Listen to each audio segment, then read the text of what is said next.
Welcome back and to day 22 of our 30-day Nature Connection Challenge.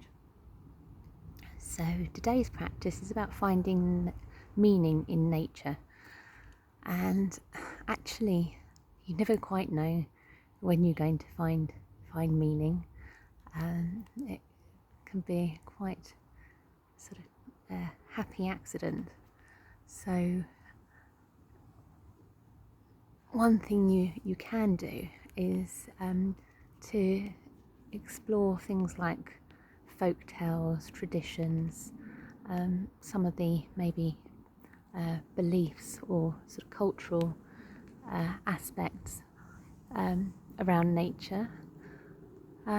Alternatively, you can just explore nature and see whether there are any sort of metaphors or analogies or lessons that occur to you.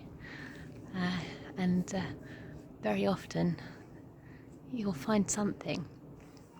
So to give an example of this, there are a lot of deer very near to where I live, and because they're in sort of big parks, they're relatively used to people, so they're actually very easy to observe. And I've noticed that the deer might be frightened by a dog or something sort of happening that startles them, and so they'll become very alert. They might even sort of run off, but immediately the perceived danger passes, they go straight back to eating. And so deer are very much in the present moment, where a human being would have a frightening experience.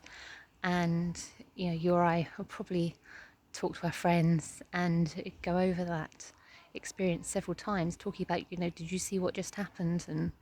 And sort of analysing it and saying how terrible this is and things like this. So we're sort of analysing our experience.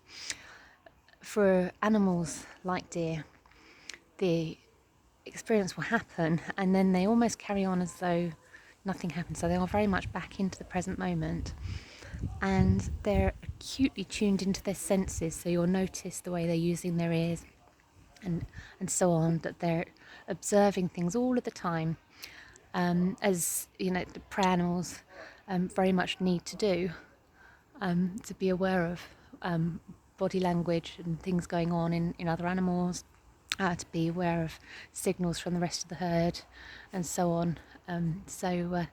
Yes, so that's an example of sort of finding meaning and lessons from nature.